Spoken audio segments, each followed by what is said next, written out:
Welcome back to Pop Trigger. It's time for another edition of What I Learned. Yes! Or is it Today I Learned? We don't have a name yet. We don't have a name for it yet. Maybe they can help us name it. Yeah, they. They. Yeah, the you people. out there. The people can help us name it. This week, it is Amir's turn to teach me some things. Tell me 3 things that you learned. I actually had a little bit of trouble finding 3 things to talk about. Yeah, but because you know everything. I do know everything. But here's something I didn't know. There was a script for the sequel to Gladiator. You know, everyone's favorite sword and sandals pick from 2000. Mine was actually The Passion of the Christ. That was the same year? No, but it was a sword and sandals pick. Is it? Was that? And there were swords and sandals. There were, okay, shut up. So after the movie and the success of the movie, Russell Crowe was like riding this high, and he actually commissioned Nick Cave to write a sequel to it. So Nick Cave is like, okay, how do we do that? And one of the points that Russell Crowe demanded was that Maximus be brought back. And as we all know, spoiler alert, Maximus died. What? Yeah. So Nick Cave wrote a script, and basically the script is that Maximus is floating around in the afterlife, and then he is brought back to defend the early Christians, reunites with his son and family, and then ultimately lives forever, leading tanks in the Second World War, and then ending up as like a politician in the Pentagon.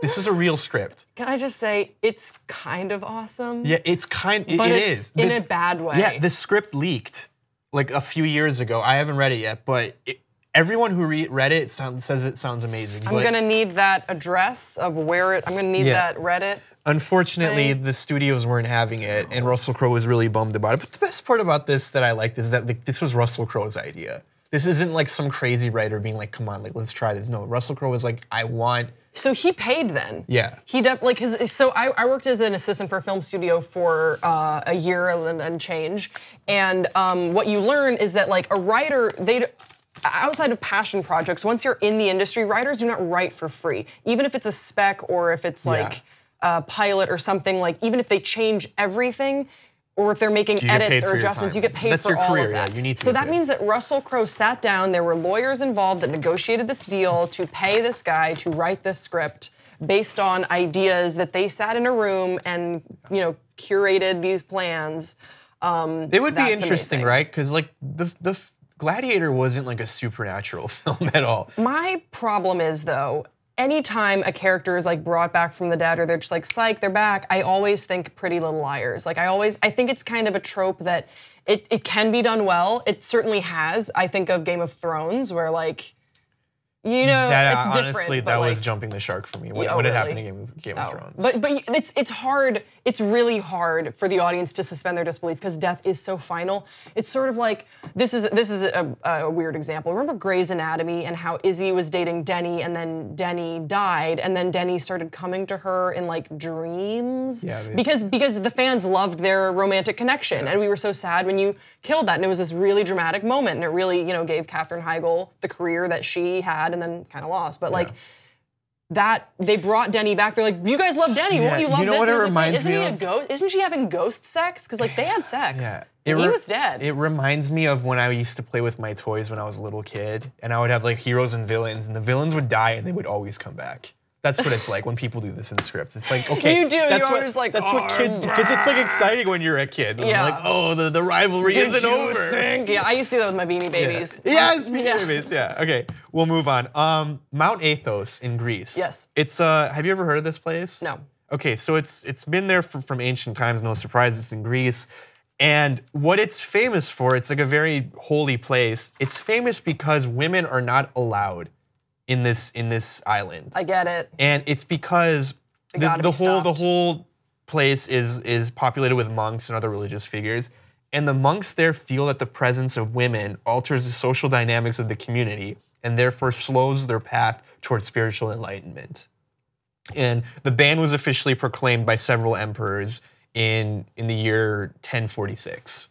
Oh, the year, okay. Yeah, so it was a long time ago. But since then, there have been numerous instances where women have snuck in. In the 14th century, a Serbian emperor brought his wife, Helena of Bulgaria, to protect her from the plague there because the plague was going around. But the caveat was that she did not touch the ground during her entire visit while she was there. She was carried in a hand carriage the whole time. Oh my God, so the it was dream. Like it was like a loophole. That's the dream. A French writer in the 1920s disguised herself as a sailor and like went there like undercover, embedded for a month, and then wrote about it. Yeah, that's And then neat. like a few other times it happened. I would super do that. Another interesting thing is female animals, chickens, cows, ewes, nanny goats, mares, and sows are also banned from entering Mount Athos. Wait, then how do they reproduce? They don't. Like, well, then how do they survive? Like Christians from a lot of different countries, they come and they live there just to live like an ascetic life. Yeah, but okay. So one, like that they're consistent with the animals. You know what I mean? So That's not male. Yeah. But how do they they need eggs or something? Okay, the then only how do they- female is there's female cats, female insects. Well, fair, because cats are bitches. And female songbirds are allowed. Because they're the best singers. Yeah. I mean, all of this, controversial take, all of it makes sense to me.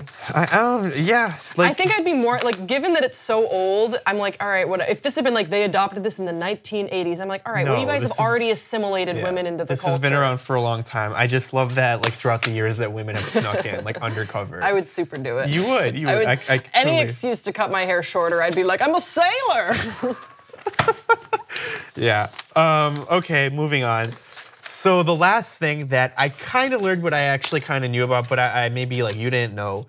So researchers have found that almost all living people outside of Africa can trace back to a single migration that happened 50,000 years ago. Yeah, I knew this. I did 23andMe too. You did? Yeah. Okay. Well, there's a really cool graphic that I pulled up, so we can look at that. Yeah. That I have spent countless hours staring at this because it's just fascinating to me. Right. Because like you tend to forget just when you're living like where we all come from, and then like you can like look at this and like you see most people came from East Africa around 200,000 years ago, and from there this map just shows the general way people have migrated and how long ago people migrated. Yeah. And it's just mind blowing to me.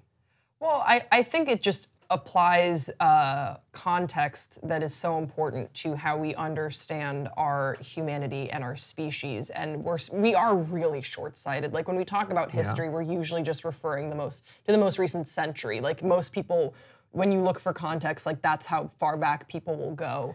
And this is really, that's what I found was interesting about 23andMe as well, is that we're all from, everyone would have that connection of sub-Saharan Africa. You know what the craziest part, so you can just like look at that map and you're like, okay, that's how people moved. But like what really starts to trip me up, and these are things that you think about like when you're super high or whatever, but like the amount, like the magnitude of time that it took for people to migrate all that distances. Yeah. And when you try to even think about that, it becomes mind-blowing at that point. Because I don't even like walking my dog. Exactly. Like you look at that map, you're like, oh, nope. okay, so like in a lifetime they did this? No.